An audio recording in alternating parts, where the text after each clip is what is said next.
ഈ കർക്കിടക മഴ പെയ്തുകൊണ്ടിരിക്കുന്ന ഈ സമയത്ത്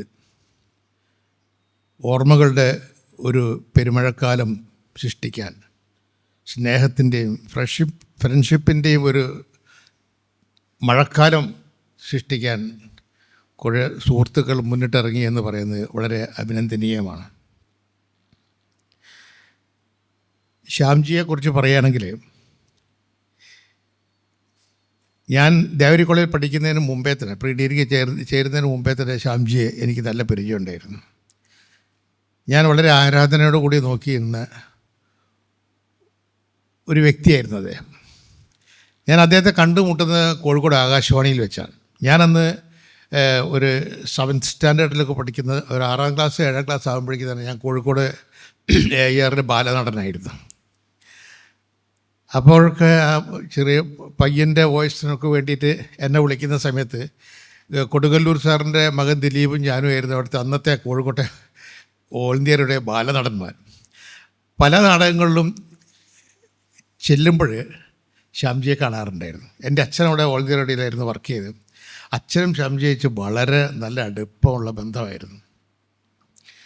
അതുകൊണ്ട് തന്നെ ഈ പല നാടകം റിഹേഴ്സലുകളിലും ഡയലോഗുകൾ പറയുമ്പോഴും അത് ഡയലോഗ് എൻ്റർ ചെയ്യുന്ന സമയത്തൊക്കെ ശ്യാംജി എന്നെ പല സമയങ്ങളിൽ ഹെൽപ്പ് ചെയ്തിട്ടുണ്ട്. കാരണം ഇങ്ങനെ പറഞ്ഞാൽ നന്നായിരിക്കും എന്നൊക്കെ പറഞ്ഞിട്ടന്ന് എന്നെ വളരെ കൂടുതൽ അന്നത്തെ കാലത്ത് റേഡിയോ നാടകങ്ങൾ എന്നെ നന്നായി ഹെൽപ്പ് ചെയ്തിട്ടുണ്ട്. അതിലുപരി അന്ന് എനിക്ക് ആദ്യം ഞാൻ വിചാരിച്ച് AIR വന്ന് ഈ പുള്ളി ഏതോ ടൗൺ SI ആണെന്ന് വിചാരിച്ചു. കാരണം കൊമ്പമീശയായിരുന്നു അങ്ങനത്തെ.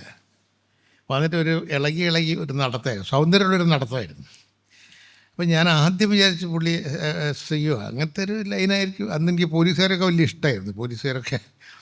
അപ്പം ഞാൻ അച്ഛനോട് ചോദിച്ചപ്പോൾ അച്ഛൻ പറഞ്ഞ് ഇങ്ങനെയാണ്, ദേവരി കോളേജിൽ വർക്ക് ചെയ്യുകയാണ്, നാടകത്തിൽ അതൊക്കെ അഭിനയിക്കുന്നതാണ് പറഞ്ഞിട്ട് അന്ന് പിന്നീട് എനിക്ക് മനസ്സിലായി. അച്ഛൻ സംവിധാനം ചെയ്യുന്ന പല നാടകങ്ങളിലും ഉണ്ടായിരുന്നു. അതുകൊണ്ട് തന്നെ അന്നത്തെ കോഴിക്കോട് ആകാശവാണിയുടെ പഴയ ബിൽഡിങ്ങിൽ, പഴയ ക്യാൻറ്റീനിൽ എന്നെ കൂട്ടിക്കൊണ്ടുപോയിട്ട് പലപ്പോഴും ഉഴുന്ന് വടയും ചായയൊക്കെ മേടിച്ച് തന്നിട്ടുണ്ട്. അത് അച്ഛനെ മണിയടിക്കാൻ വേണ്ടിയിട്ടാണോ എന്ന് എനിക്കറിയാം, നാടകത്തിൽ വിളിക്കാൻ വേണ്ടിയിട്ടാണോ എന്ന് എനിക്കറിയില്ല.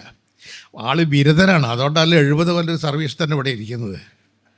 അപ്പോൾ അങ്ങനത്തെ ചില കാര്യങ്ങളൊക്കെ പുള്ളി, അതുകൊണ്ടായിരിക്കാം അന്നൊക്കെ എനിക്ക് ചായ മാത്രമല്ല കേട്ടോ, എനിക്ക് ഉച്ചയ്ക്ക് ഞങ്ങൾ ബ്രേക്ക് ടൈമിൽ തുടർ നാടകങ്ങളൊക്കെ ഉള്ള സമയത്ത് 2 ദിവസത്തെ റിഹേഴ്സൽ ഉണ്ടാവും. ആ സമയത്ത് ഉച്ചയ്ക്കുള്ള ഭക്ഷണങ്ങളൊക്കെ എനിക്ക് ശ്യാംജി എന്നെ കൂട്ടിക്കൊണ്ടുപോയി വാങ്ങി തന്നിട്ടുണ്ട്. അച്ഛനോട് പറഞ്ഞത് ഞാൻ മോർണിംഗ് കൊണ്ട് പോയിട്ട് വരാം എന്ന് പറഞ്ഞിട്ടൊക്കെ അങ്ങനെ ഒരു സ്നേഹബന്ധം അന്നേ ഉണ്ടായിരുന്നു. ദേവരി കോളേജിൽ എത്തിയ സമയത്താണ് ഞാൻ പിന്നീട് കാണുന്നത്. അന്നും അവിടെ ഈ സ്റ്റുഡൻസിനേക്കാളും അവിടുത്തെ പിള്ളേരെക്കാളും വളരെ യൂത്തായിട്ട് അടിച്ചു പൊളിച്ച് നടക്കുന്ന ഒരു പ്രകൃതമായിരുന്നു. ആരെയും ഒരു മൈൻഡ് ചെയ്യാണ്ട് വലിയ രസമായിട്ട് ഹാപ്പി ആയിട്ട് ക്യാൻറ്റീനിലൊക്കെ വന്ന് അങ്ങനെയൊക്കെ നിന്ന് അങ്ങനെയൊക്കെ പോകുന്നത്. പക്ഷേ എനിക്കവിടെ കുറച്ച് ഗ്യാങ്ങുകളൊക്കെ ഉള്ളതുകൊണ്ട് വലുതായി കളിക്കാൻ പറ്റില്ല. അച്ഛനോട് പറയാനുള്ള പേടിയുണ്ടായിരുന്നു പുള്ളിയുടെ. അതെനിക്ക് വലിയ പാരയായിരുന്നു.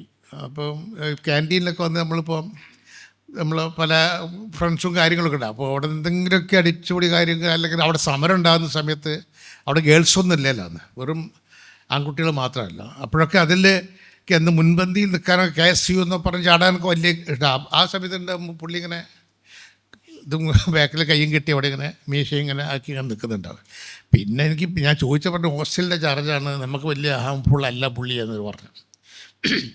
അപ്പോൾ അങ്ങനെയൊക്കെ അന്ന് നല്ലൊരു, എപ്പോൾ കണ്ടാലും വളരെ സ്നേഹം, എല്ലാം സ്റ്റുഡൻസിനൊക്കെ ഭയങ്കര ഇഷ്ടമായിരുന്നു പുള്ളിയെ. എല്ലാവരും അവിടെ അന്നൊരു വില്യംസും ഉണ്ടായിരുന്നു നമ്മളെ കോളേജിൽ. വില്യംസും ശ്യാംജിയൊക്കെ കുട്ടികളുടെ കൂടെ കൂടുന്ന, അല്ലെങ്കിൽ അവിടെ പഠിക്കുന്നവരുടെ കൂടെ കൂടുന്ന ഒരു പ്രകൃതക്കാരനായിരുന്നു. അതിലൊരു ഏറ്റവും കൂടുതൽ സന്തോഷം എന്ന് പറഞ്ഞാൽ നാടകമായിട്ട് ബന്ധപ്പെട്ടിട്ട് അന്ന് പല നാടകങ്ങളിലും കോഴിക്കോടുള്ള പല നാടകങ്ങളിൽ അഭിനയിച്ചിട്ടുണ്ട്. നാടകത്തിന് ഇഷ്ടപ്പെടുന്നു, സംഗീതത്തിന് ഇഷ്ടപ്പെടുന്നു.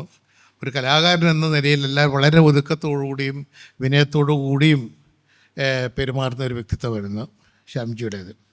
ഇപ്പോൾ വിൽസൺ സാമുവലിനായാലും ജയശങ്കർ പൊതുവത്തിനായാലും അങ്ങനെയുള്ള നാടകത്തിൻ്റെ പല എല്ലാവർക്കും തന്നെ ഇദ്ദേഹത്തിനെ കുറിച്ച് നന്നായിട്ട് അറിയാം. എന്നേക്കാൾ കൂടുതൽ അറിയുന്നത് അവർക്കായിരിക്കും എന്നാണ് എനിക്ക് മനസ്സിലാക്കുന്നത്.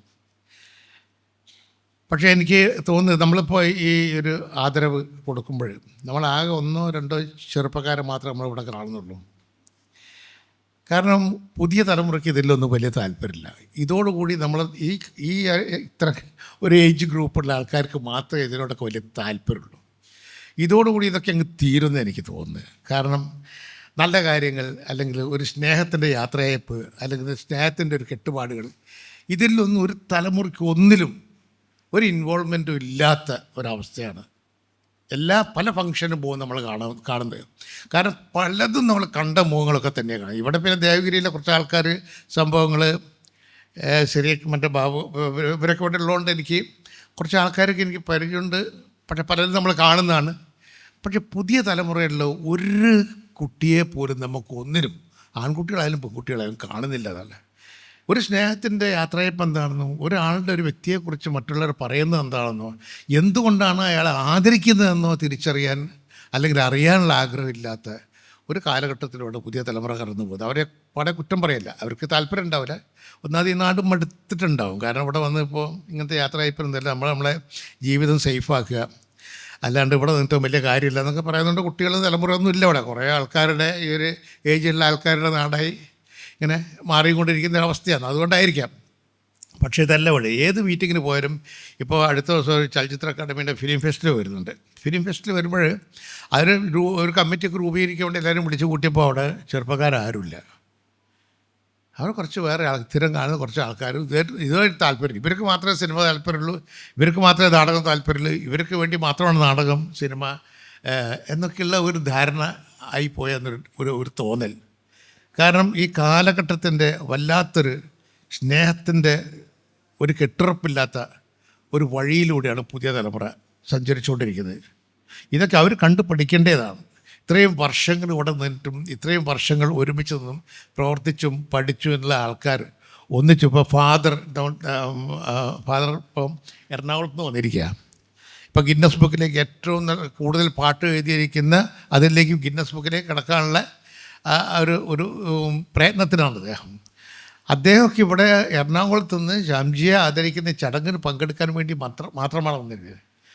നമ്മളാണെങ്കിൽ അത് ചെയ്യുമോ? ഇപ്പോഴത്തെ പിള്ളേരായി ചെയ്യുമോ?